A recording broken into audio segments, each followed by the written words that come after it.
Assalamualaikum warahmatullahi wabarakatuh dan selamat pagi menjelang siang. Puji dan syukur kita kehadirat Allah Subhanahu wa Ta'ala, Tuhan Yang Maha Esa, yang sampai saat ini kita masih diberikannya nikmat kesehatan sehingga kita bisa mengikuti Zoom kali ini untuk presentasi mengenai materi Pancasila sebagai dasar negara. Nah, yang saya hormati Bapak Daud sebagai dosen pengampu mata kuliah Pancasila, yang saya sayangi teman-teman sekalian yang nantinya akan melihat presentasi kami kali ini. Nah, adapun di sini pemateri dari kelompok 3, yaitu yang pertama ada Asmelia Zapitri, yang kedua ada Dede Antonius Permana Sinaga, yang ketiga ada Indah Septianingsih, yang keempat ada Marni Anggi Singgalingging, yang kelima ada Rahmat Hidayat, dan saya sendiri Rini Nurpadila sebagai moderator. Nah, untuk mempersingkat waktu, langsung saja kita masuki materi yang pertama.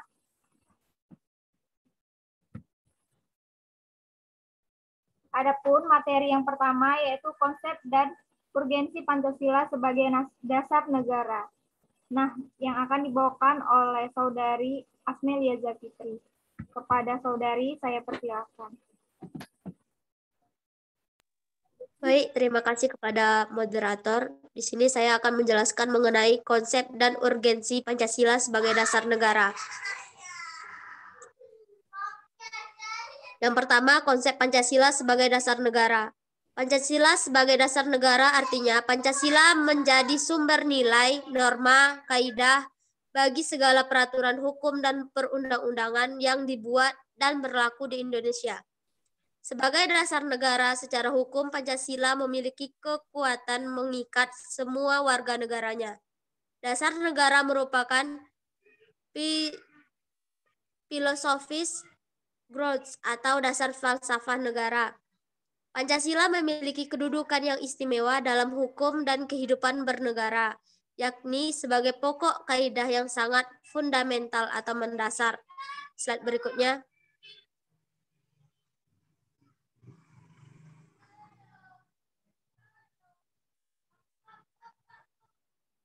Yang kedua ada urgensi Pancasila sebagai dasar negara.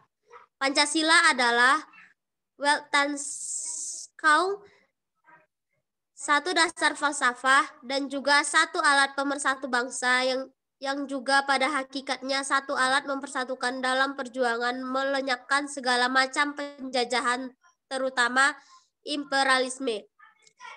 Memahami urgensi Pancasila sebagai dasar negara bisa menggunakan dua pendekatan, yaitu pendekatan institusional dan pendekatan sumber daya manusia. Urgensi Pancasila sebagai dasar negara yaitu yang pertama, agar para pejabat publik dalam menyelenggarakan negara tidak kehilangan arah. Yang kedua, agar partisipasi aktif seluruh warga negara dalam proses pembangunan dalam berbagai bidang kehidupan berbangsa dijiwai oleh nilai-nilai Pancasila. Dalam pemahaman tersebut, ada tahap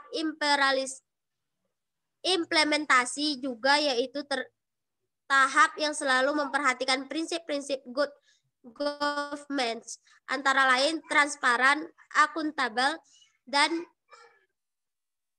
fairness, sehingga akan terhindar dari KKN, korupsi, kolusi, dan nepotisme. Sekian yang dapat saya sampaikan, saya kembalikan kepada moderator.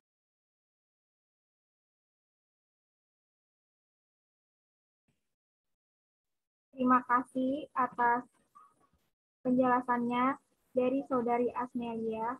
Nah, selanjutnya kajian Pancasila sebagai dasar negara yang akan disampaikan oleh Saudara Dede Antonius. Kepada Saudara, saya persilakan. Baik, terima kasih moderator.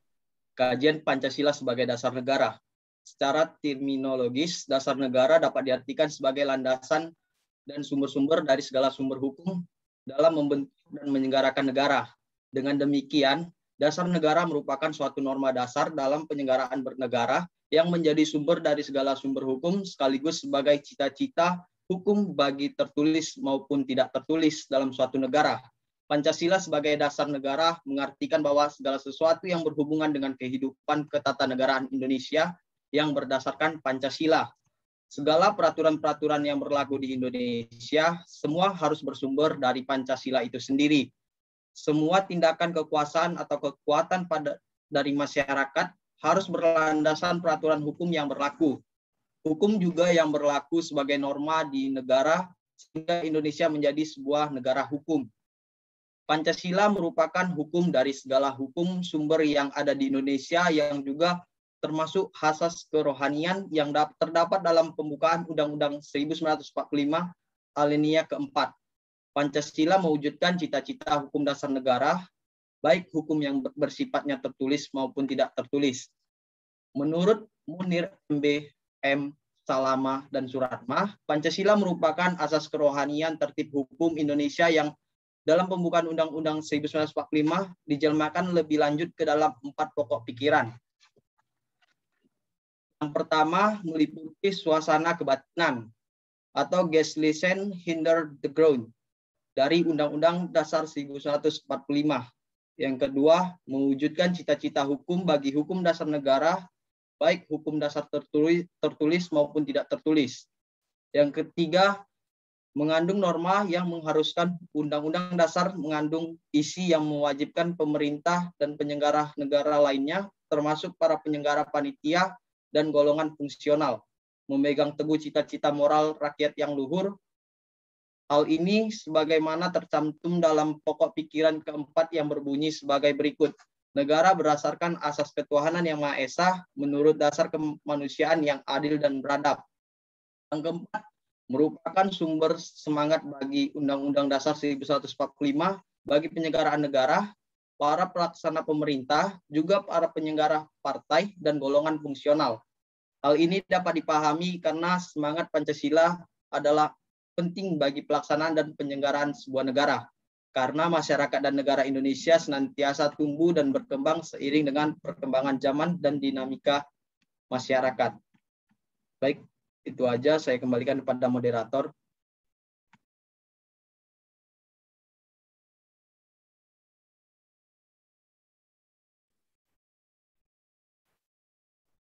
Terima kasih Saudara Dede atas penjelasannya. Nah, selanjutnya mengenai menggali sumber yuridis, historis, sosiologis, dan politis tentang Pancasila sebagai dasar negara yang akan dibawakan oleh Saudari Indah Septianingsih. Kepada Saudari, saya persilakan.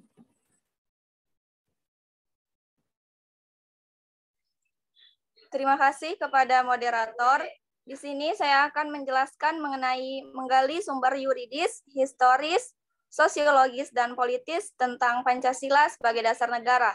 Yang pertama mengenai sumber yuridis Pancasila sebagai dasar negara. Secara yuridis ketatanegaraan, Pancasila merupakan dasar negara Republik Indonesia sebagaimana terdapat pada pembukaan Undang-Undang Dasar pada tahun 1945, yang dimana kelahirannya ditempa dalam proses kebangsaan Indonesia. Melalui undang-undang negara tersebut, sebagai payung hukum, Pancasila perlu diaktualisasikan agar dalam praktik berdemokrasinya tidak kehilangan arah dan dapat meredam konflik yang tidak produktif. Peneguhan Pancasila sebagai dasar negara sebagaimana terdapat pada pembukaan juga dimuat dalam Ketetapan MPR nomor 18/MPR/1998 tentang pencabutan Ketetapan MPR nomor 2/MPR/1978 tentang pedoman penghayatan dan pengamalan Pancasila.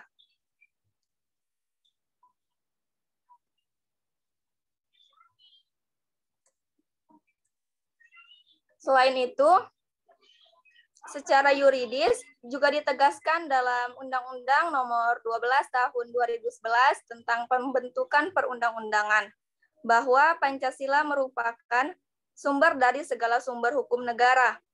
Penempatan Pancasila sebagai sumber dari segala sumber negara yaitu sesuai dengan pembukaan Undang-Undang Dasar Negara Republik Indonesia tahun 1945 bahwa Pancasila ditempatkan sebagai dasar dan ideologi negara sekaligus dasar filosofis bangsa negara sehingga setiap materi atau muatan peraturan perundang-undangan tidak boleh bertentangan dengan nilai-nilai yang terkandung dalam Pancasila.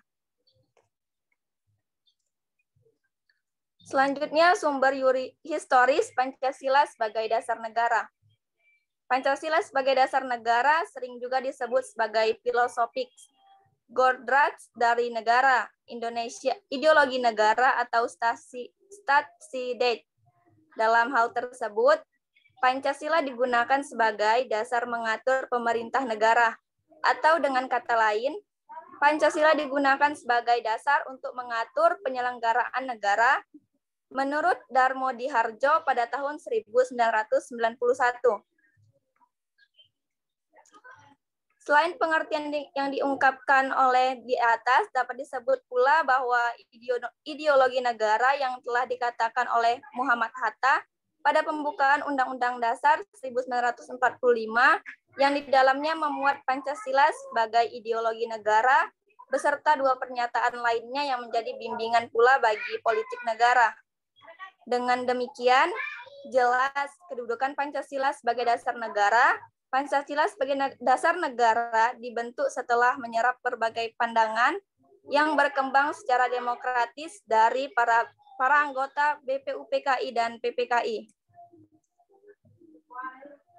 Selanjutnya mengenai sumber sosiologis Pancasila sebagai dasar negara. Secara ringkas, menurut Latif atau pimpinan MPR dan tim kerja sosialisasi MPR periode 2009 sampai 2014 dan 2013, menguraikan pokok-pokok moralitas dan haluan kebangsaan kenegaraan menurut Pancasila sebagai berikut. Pertama, nilai-nilai ketuhanan atau religius sebagai sumber etika dan spiritual yang bersifat vertikal dianggap penting dan fundamental ketika di kehidupan bernegara. Selanjutnya, yang kedua mengenai nilai-nilai kemanusiaan, di mana nilai-nilai kemanusiaan ini bersifat universal yang bersumber dari hukum Tuhan, hukum alam, dan sifat-sifat sosial. Ketiga, nilai-nilai etis kemanusiaan, di mana nilai ini harus mengakar kuat dalam lingkungan pergaulan kebangsaan yang lebih dekat sebelum menjangkau pergaulan dunia yang lebih jauh. Keempat, nilai ketuhanan. Nilai ini mencakup nilai kemanusiaan dan nilai serta cita-cita kebangsaan itu dalam aktualisasinya harus menjunjung tinggi kedaulatan rakyat. Selanjutnya, kelima, nilai ketuhanan, nilai kemanusiaan, dan nilai cita-cita bangsa serta demokrasi permusyawaratan, di mana artinya sejauh dalam mewujudkan keadilan sosial, dalam visi keadilan sosial menurut Pancasila harus dikehendaki dan dikeseimbangan antara peran manusia dengan makhluk hidup. Slide selanjutnya.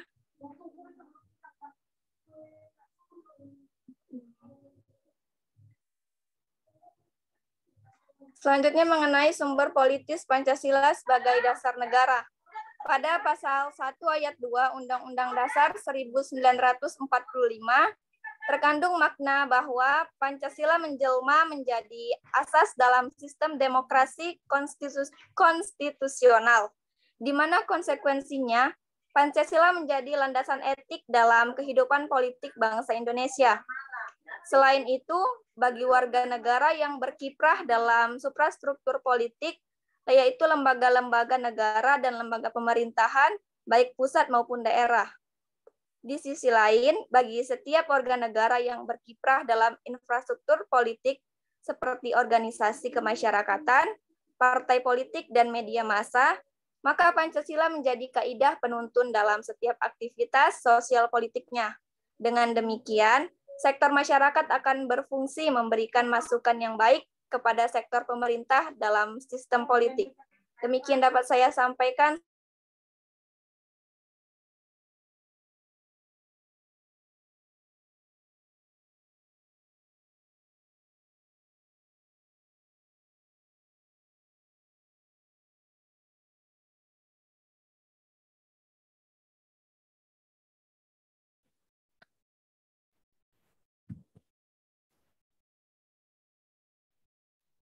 Terima kasih kepada Saudari Indah atas penjelasannya. Nah, selanjutnya membangun argumen tentang dinamika dan tantangan Pancasila sebagai dasar negara akan disampaikan oleh Saudari Marni Anggi Sigaluwi. Kepada Saudari, saya persilahkan. Baiklah, terima kasih kepada moderator. Saya akan menjelaskan mengenai membangun argumen tentang dinamika dan tantangan Pancasila sebagai dasar negara. Yang pertama, argumen tentang dinamika Pancasila. Pancasila sebagai dasar negara lahir dan berkembang melalui suatu proses yang cukup panjang. Pada mulanya, adat istiadat dan agama menjadi kekuatan yang membentuk adanya pandangan hidup. Setelah Soekarno menggali kembali nilai-nilai luhur budaya Indonesia, pada 1 Juni 1945 barulah Pancasila disuarakan menjadi dasar negara yang diresmikan pada tanggal 18 Agustus 1945. Dengan dimasukkan sila-sila Pancasila dalam pembukaan Undang-Undang Dasar Negara Republik Indonesia tahun 1945, dengan bersumberkan budaya, adat istiadat, dan agama sebagai tonggaknya. Nilai-nilai Pancasila diyakini kebenarannya dan senantiasa melekat dalam kehidupan bangsa dan negara Indonesia. Pada saat berdirinya negara Republik Indonesia yang ditandai dengan dibacakannya teks proklamasi pada 17 Agustus 1945, bangsa Indonesia sepakat pengaturan kehidupan bermasyarakat, berbangsa, dan bernegara berlandaskan Pancasila dan Undang-Undang Dasar 1945.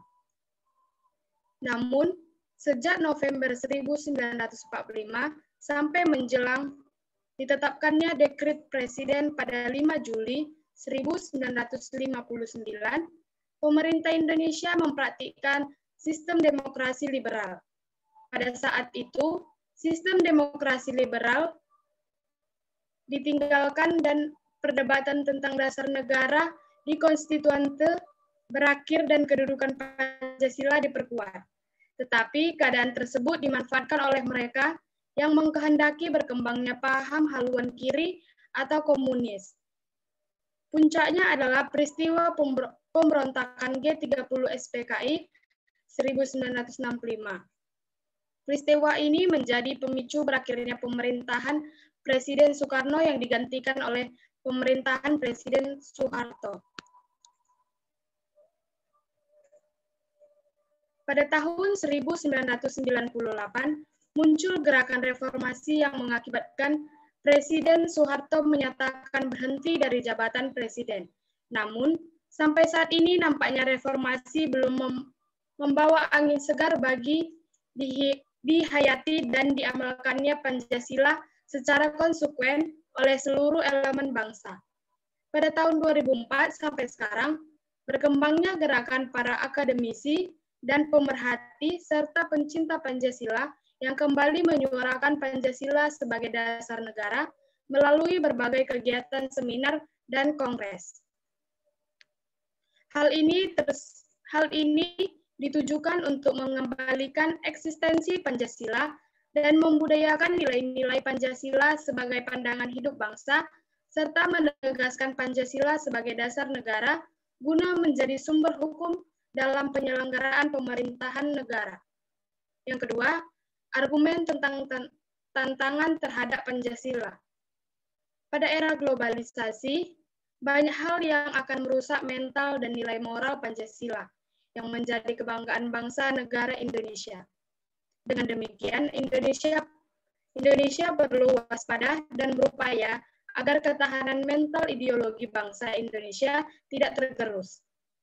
Pancasila harus senantiasa menjadi benteng moral dan menjawab tantangan-tantangan terhadap unsur-unsur kehidupan bernegara, yaitu sosial, politik, ekonomi, budaya, dan agama. Apabila ditarik benang merah terkait dengan tantangan yang melanda bangsa Indonesia sebagaimana disebutkan di atas, maka dapat diidentifikasi sebagai berikut. Yang pertama, dilihat dari kehidupan masyarakat. terjadi kegamangan dalam kehidupan bernegara dalam era reformasi ini. Karena perubahan sistem pemerintahan yang begitu cepat, termasuk digulirkan otonomi daerah yang seluas-luasnya, di satu pihak dan di pihak lain. Masyarakat merasa bebas tanpa tuntutan nilai dan norma dalam kehidupan bernegara. Akibatnya, sering ditemukan perilaku anarkisme yang dilakukan oleh elemen masyarakat terhadap fasilitas publik dan aset milik masyarakat lainnya yang dipandang tidak cocok dengan paham yang dianutnya.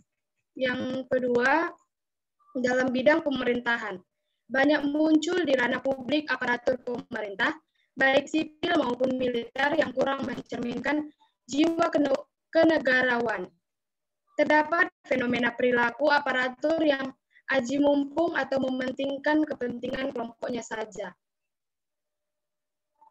Hal ini menggambarkan bahwa upaya menjawab tantangan tersebut tidaklah mudah. Oleh karena itu, seluruh elemen masyarakat harus bahu-membahu merespon secara serius dan bertanggung jawab guna memperkokoh nilai-nilai Pancasila sebagai kaidah penuntun bagi setiap warga negara, baik bagi yang berkiprah di sektor masyarakat maupun di pemerintahan. Dengan demikian, integrasi nasional diharapkan semakin kokoh dan secara bertahap bangsa Indonesia dapat mewujudkan cita-cita dan tujuan negara yang menjadi idaman seluruh lapisan masyarakat. Sekianlah yang dapat saya sampaikan. Saya kembalikan ke moderator.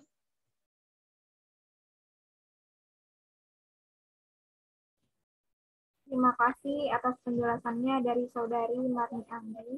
Selanjutnya mengenai esensi dan urgensi Pancasila sebagai dasar negara yang akan disampaikan oleh Saudara Rahmat Hidayat. Kepada saudara saya persilakan. Baiklah, terima kasih kepada moderator. Selanjutnya di sini saya akan membahas tentang esensi dan urgensi Pancasila sebagai dasar negara. Yang pertama, saya akan membahas tentang esensi Pancasila sebagai dasar negara. Esensi berasal dari kata essence yang menurut Kamus Longman yang berarti the most basic and important quality of something. Sedangkan dalam Kamus Besar Bahasa Indonesia, esensi itu adalah kata benda yang artinya hakikat, inti, ataupun hal pokok. Dalam sila-sila Pancasila terdapat patologi budaya Pancasila yang bisa menghancurkan nilai-nilai yang terkandung pada setiap sila Pancasila. Fenomena yang terjadi pada bangsa Indonesia seperti saat ini, seperti korupsi, kerusuhan, dan moral yang bertentangan dengan nilai Pancasila. Jika dasar Pancasila itu tidak tertanam kuat pada diri rakyat Indonesia, maka negara ini akan berantakan.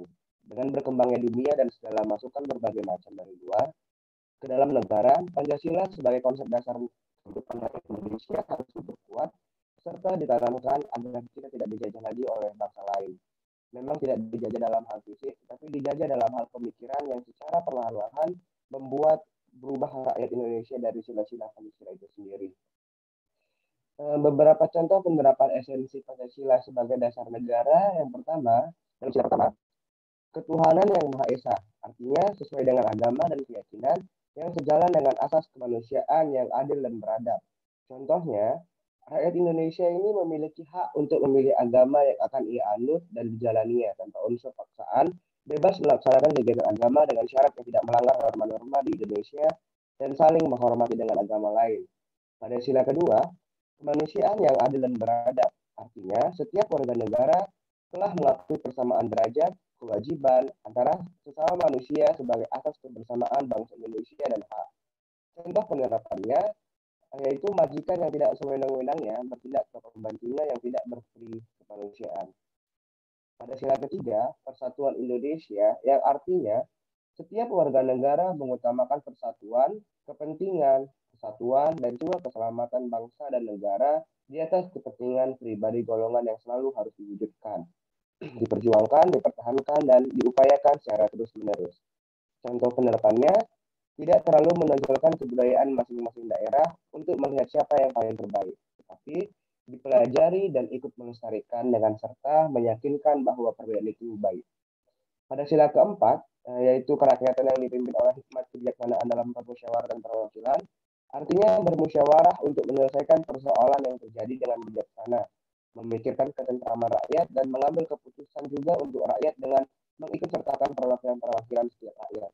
Contohnya, segala persoalan yang ada untuk mendapatkan solusi dengan cara bermusyawarah untuk mencapai tujuan yang diinginkan, seperti rapat warga setiap RT untuk membahas masalah dalam lingkungan tersebut.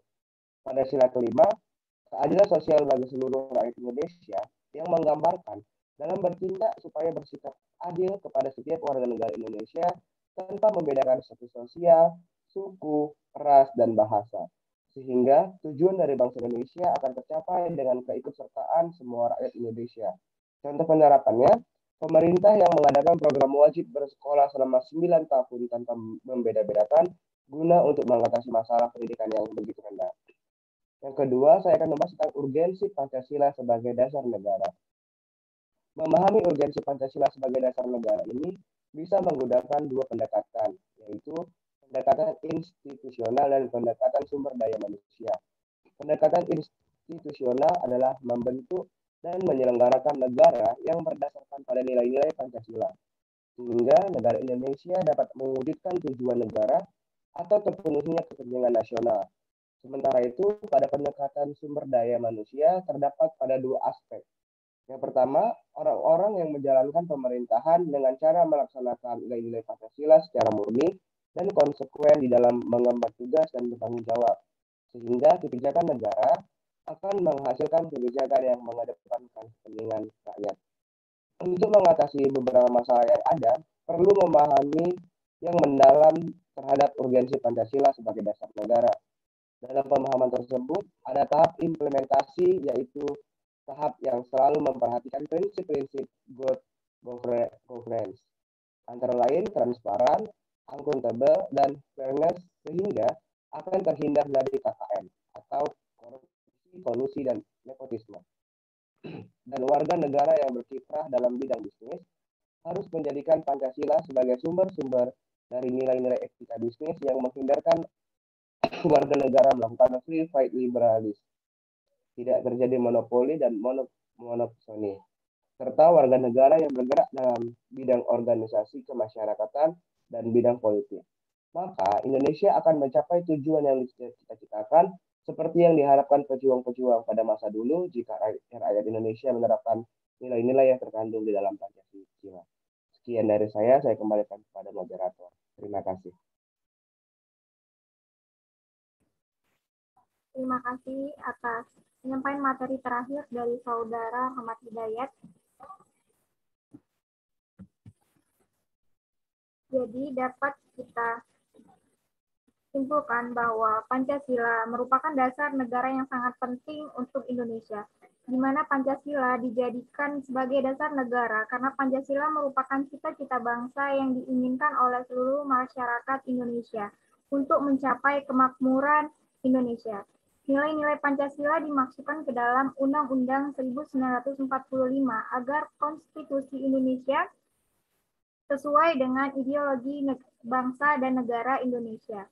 Nah, Pancasila juga dijelaskan dalam pembukaan Undang-Undang Dasar 1945 yang secara formal yuridis Pancasila ditetapkan sebagai dasar filsafat negara Republik Indonesia. Nah, pembukaan Undang-Undang Dasar Negara Republik Indonesia tahun 1945 mengandung pokok-pokok pikiran yang meliputi suasana kebatinan, cita-cita hukum, dan cita-cita moral bangsa Indonesia. Pokok-pokok pikiran yang bersumber dari Pancasila itulah yang dijabarkan ke dalam batang tubuh melalui pasal Undang-Undang 1900 Undang-Undang Negara Republik Indonesia tahun 1945. Dengan dijabarkannya pokok-pokok pikiran pembukaan Undang-Undang Dasar Negara Republik Indonesia tahun 1945 yang bersumber dari Pancasila ke dalam batang tubuh, maka Pancasila tidak sengaja merupakan suatu cita-cita hukum, tetapi telah menjadi hukum positif. Nah, sekian presentasi penjelasan mengenai Pancasila sebagai dasar negara. Nah, selanjutnya kami membuka sesi tanya-jawab melalui sistem komentar di YouTube.